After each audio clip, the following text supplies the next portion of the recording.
আসসালামু আলাইকুম দর্শক। ঈগল মিউজিকের পর্দায় জনপ্রিয় ধারাবাহিক নাটক সত্যির মৃত্যু নেই এখন পৌঁছে গেছে টান টান উত্তেজনার এক চরম পর্যায়ে। ২২তম পর্বে আমরা দেখেছি ডালিবাড়ির বড় ছেলে সালাহুদ্দিন এবং তার স্ত্রী আমিনার ওপর অন্যায়ের এক নির্মম অধ্যায়। মাত্র একটি ছোট বিষয়, ঘাস কাটাকে কেন্দ্র করে আমিনাকে অপমান করা এবং সালাহুদ্দিনকে নির্দয়ভাবে প্রহার করার দৃশ্য দর্শকদের হৃদয়ে গভীরভাবে নাড়িয়ে দিয়েছে। বাবার ভুল বোঝাবুঝির কারণে আজ তারা আশ্রয় নিয়েছে কামলার ঘরে, কিন্তু প্রশ্ন রয়ে যায়, সত্য কি কখনো হার মানে? আজকের ভিডিওতে আমরা জানব ২২তম পর্বের বিশ্লেষণ এবং ২৩তম পর্বে কি কি ঘটতে যাচ্ছে।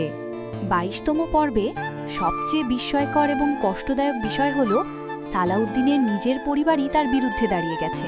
তার ভাই বোন এবং মা মিলে একের পর এক ষড়যন্ত্রের জাল বুনছে, যাতে সে বাবার চোখে সম্পূর্ণভাবে ছোট হয়ে যায়। বিশেষ করে আলাউদ্দিন, মেজ ভাইয়ের স্ত্রী, তারা যেভাবে বাবার কান ভারী করছে তাতে স্পষ্ট সম্পত্তির লোভ তাদের বিবেককে অন্ধ করে দিয়েছে। অন্যদিকে শিক্ষিত ছেলে মঈন সব বুঝেও এখনও কোনো দৃঢ় পদক্ষেপ নিতে পারছে না। আমেনার বাজারে অপমান হওয়া, সালাউদ্দিনের অসুস্থতা, সব মিলিয়ে ডালিবাড়িতে যেন এক ভয়ঙ্কর ঝড়ের পূর্বাভাস দেখা যাচ্ছে। এবার আসা যাক আগামী ২৩তম পর্বে কি ঘটতে পারে। টিজারে আমরা দেখেছি আমেনা বোরকা পরে ব্যাংকে যাচ্ছে এবং নিজের প্রয়োজনীয় কেনাকাটাও করছে, কিন্তু এখানেই তৈরি হয় সবচেয়ে বড় প্রশ্ন। আমেনার হাতে ৮ লাখ টাকা। টাকার উৎস। এই টাকা কোথা থেকে এলো?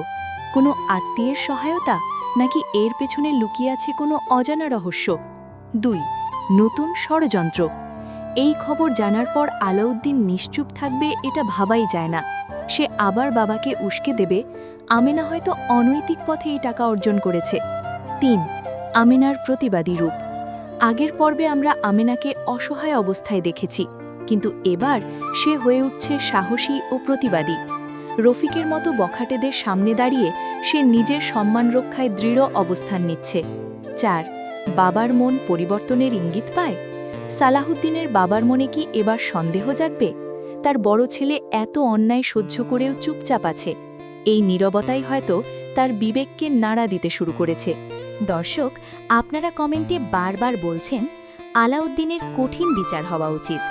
আসলে নাটকের নামই আমাদের আশ্বস্ত করে সতের মৃত্যু নেই, অর্থাৎ শেষ পর্যন্ত সত্যেরই জয় হবে।